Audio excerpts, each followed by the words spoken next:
si alguien aquí ha sentido esa extraña mezcla de impotencia y como si el presente fuera solo un eco doloroso de un pasado que juraste haber dejado atrás. Sentí eso en una noche sofocante de verano, sentada sola en mi porche, escuchando los gritos que venían de la casa de al lado. No eran discusiones de pareja comunes, eran gritos cargados de miedo, ahogados, seguidos de silencios pesados que decían más que cualquier palabra. Era la voz de María, mi vecina de 23 años, tratando de defenderse. Y, de repente, ya no estaba en mi porche, sino de vuelta en 1978. En el pequeño cuarto donde mi marido me arrinconaba con palabras cortantes y manos pesadas. Mi nombre es Joana, tengo 70 años y trabajo como costurera. No por necesidad absoluta, sino porque mis manos aún encuentran sentido en moldear telas, en crear algo hermoso en un mundo que tantas veces es feo. Vivo en el mismo barrio desde hace más de 30 años. Aquí,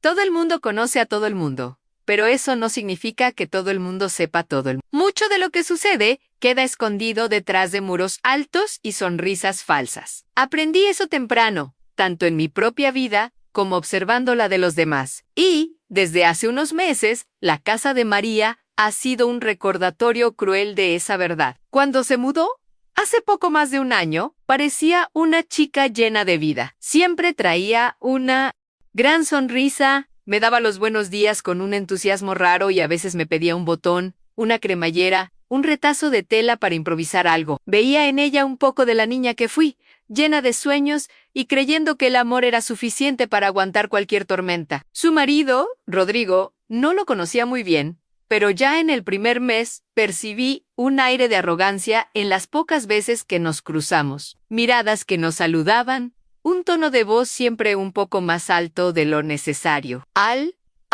principio, los gritos eran esporádicos, casi imperceptibles, y me convencía de que era cosa de mi cabeza. Al fin y al cabo, ¿quién soy yo para meterme en la vida de los demás? Pero, poco a poco, las peleas comenzaron a tener hora fija, casi siempre por la noche. Cuando la calle se quedaba en silencio y cualquier sonido resonaba más fuerte, yo me quedaba allí, inmóvil, con el corazón acelerado, luchando contra el impulso de llamar a su puerta. Y, al mismo tiempo, una parte de mí gritaba que no me involucrara. No. De nuevo, la última vez que intenté ayudar a alguien en una situación así fue hace más de 40 años, y me costó caro. Todavía era joven, y no había aprendido a lidiar con el miedo como lo hago hoy. Mi exmarido descubrió que le había dado refugio a una vecina, a la que golpeaba y me hizo la vida un infierno durante meses. Llevé ese trauma como quien lleva una cicatriz escondida. Fue por eso que en las primeras semanas viendo a María en esa situación,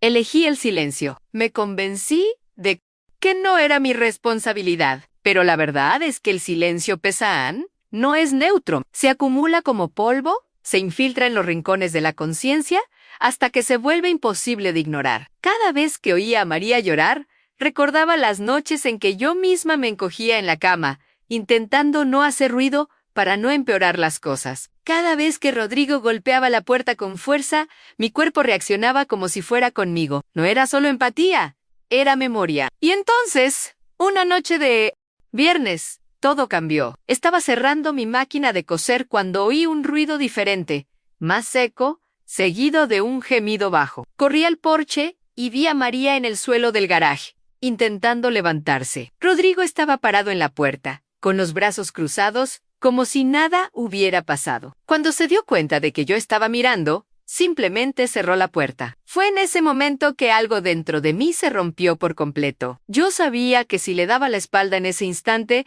estaría repitiendo la misma cobardía que me atormentó durante décadas. Joana se quedó allí, parada en su porche, la brisa fría de la noche, trayendo el olor del rocío, y por primera vez en décadas, un alivio inesperado. Las rejas del portón de la casa de María parecían haberse transformado en las rejas de su propia prisión emocional, y ahora ella tenía la llave. No era una llave física, sino una hecha de coraje, forjada en el fuego de la empatía y la memoria. Sabía que ya no podía ser la mujer que se escondía detrás de las cortinas, con miedo a su propio pasado. La imagen de María en el suelo, vulnerable y sola, era un espejo doloroso, y Joana decidió que no rompería más su propio reflejo. El plan aunque simple, exigía una precisión que Joanna no sentía desde los tiempos en que cosía un vestido de novia para su mejor amiga en la juventud. La delicadeza de la tarea era la misma en un paso en falso y todo podría desmoronarse. Esperó el amanecer,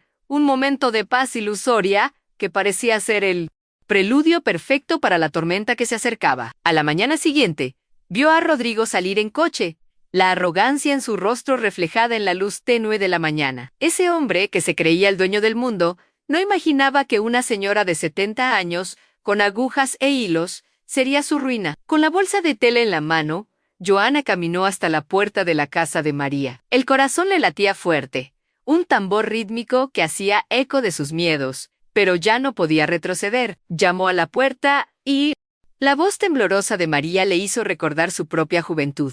Una voz llena de esperanza, ahora ahogada por el dolor. La puerta se abrió despacio, revelando el rostro de María, hinchado por las lágrimas y con el cuerpo protegido por un suéter grande que no lograba esconder del todo los moretones. Ese suéter era la armadura de María, un disfraz frágil contra la violencia del mundo. Joanna extendió la bolsa, y el intercambio de miradas entre las dos mujeres fue más que una conversación. Fue una confesión silenciosa de sufrimiento. La amabilidad del gesto de Joanna rompió la barrera que María había levantado, y la mentira de que todo estaba bien se deshizo en lágrimas. Fue la primera vez en décadas que Joanna abrazó a alguien con la intención de sanar, y no solo de consolar. El abrazo de Joanna no era solo un abrazo, era un pacto silencioso de solidaridad, de que ninguna mujer debería pasar por eso sola. Y el llanto de María, que antes era un sonido de dolor, se transformó en un llanto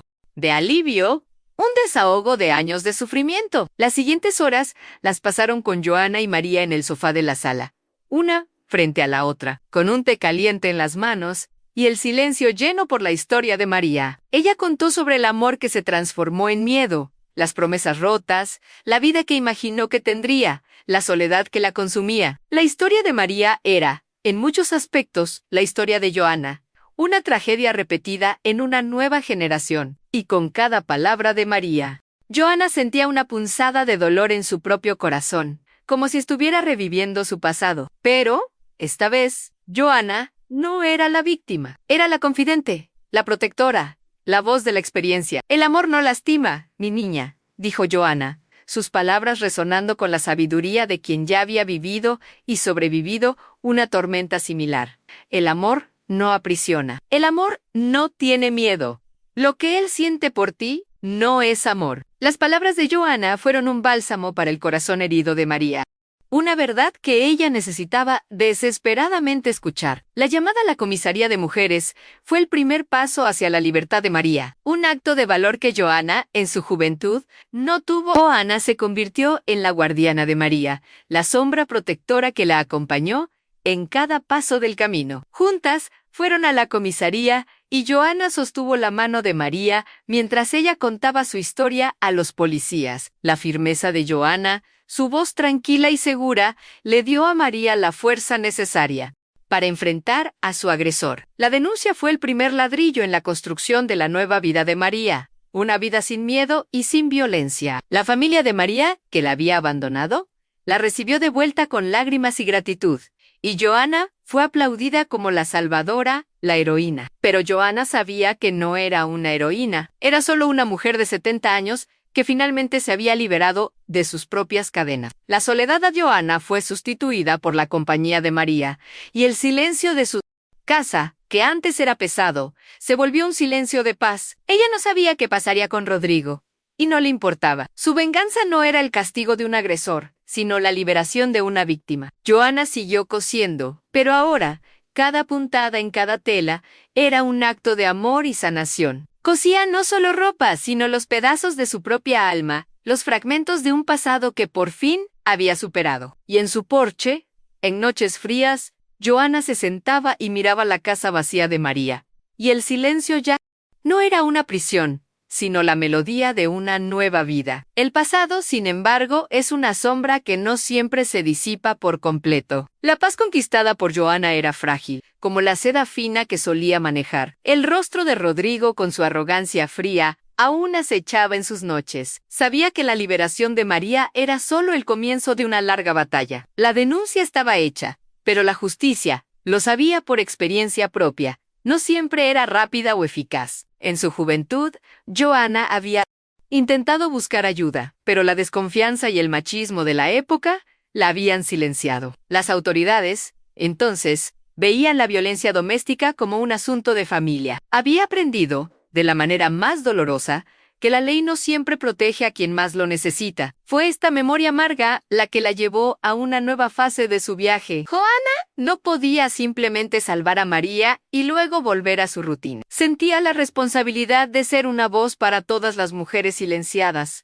de convertirse en una guardiana para su comunidad. Empezó con pequeños gestos. Durante el día, mientras cosía, invitaba a mujeres del barrio a tomar un café. Al principio, eran conversaciones triviales sobre telas y recetas, pero, poco a poco, las paredes de su casa, que habían sido testigos de su silencio, comenzaron a escuchar historias. Historias de maridos celosos, de insultos velados, de miedos escondidos detrás de puertas cerradas. Joanna no juzgaba, solo escuchaba. Y al escuchar, les daba a esas mujeres algo que ella nunca tuvo, en un espacio seguro para hablar. Su casa se convirtió en un punto de encuentro informal, un refugio para almas cansadas. Joanna no se consideraba una activista, pero lo era. Su activismo no estaba en marchas o en discursos inflamados, sino en la quietud de su sala, en el calor de su café, en la sabiduría de sus palabras. Usaba su experiencia como un mapa para guiar a otras mujeres,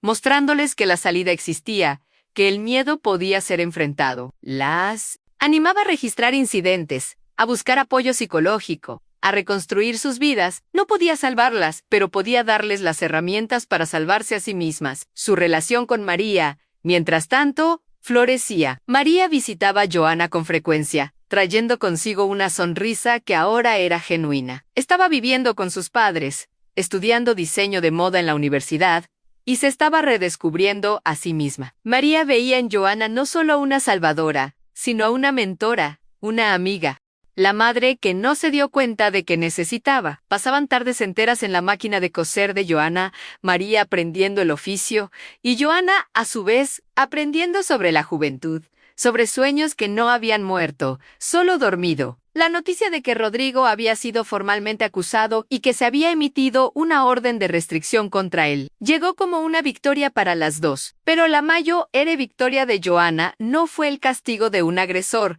sino el florecimiento de María. La niña asustada, que había encontrado en el suelo del garage, ahora era una mujer fuerte, resiliente y llena de vida. Joanna sintió un orgullo que nunca había sentido en su vida. Su propósito, que había sido moldeado por el miedo y el trauma, ahora era moldeado por el amor y la esperanza. Y en su porche, en noches frías, Joanna se sentaba y miraba a la luna, y el silencio ya no era una prisión, sino la melodía de una nueva vida. Finalmente había encontrado la paz, y en su paz, encontró la fuerza para ayudar a otras mujeres a encontrar la suya. Su legado no serían sus cicatrices, sino el coraje que inspiró en otras. A partir de ese punto, el ciclo de violencia parecía haberse roto. El barrio que antes se callaba ante los gritos comenzó a moverse, sutilmente. La casa de Joanna se convirtió en un faro, y ella, la guardiana silenciosa. Poco a poco, las mujeres del barrio que antes desviaban la mirada,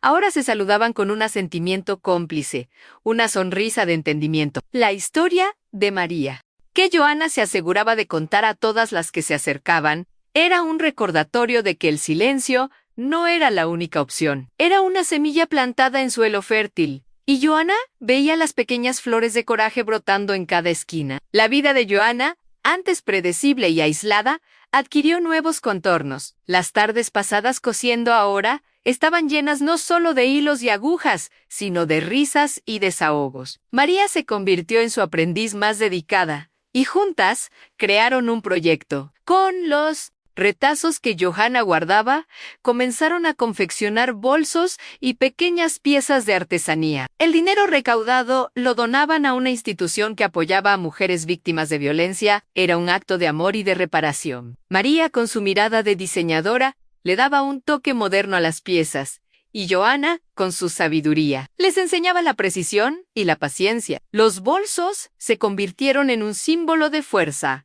de una vida que había sido remendada, pero que ahora era más fuerte y más hermosa. Pero la paz es un estado frágil, y Johanna lo sabía. La noticia de que Rodrigo había sido liberado, a la espera del juicio, llegó como un jarro de agua fría. El miedo, que ella pensaba haber enterrado para siempre, regresó. La soledad de su porche, en noches frías, se transformó de nuevo en una prisión. Con cada coche que pasaba frente a su casa, el corazón de Johanna se aceleraba. Se preguntaba si había sido una tonta, si su coraje había sido ingenuo. Había expuesto a María, a sí misma, y ahora el peligro parecía más real que nunca. Llamó a María, con la voz temblorosa. «Rodrigo está libre. María, ten cuidado». María, sin embargo, la sorprendió. «Lo sé, Johanna, pero ya no tengo miedo. Soy fuerte ahora. Te tengo a ti, tengo a mis padres, tengo mi vida.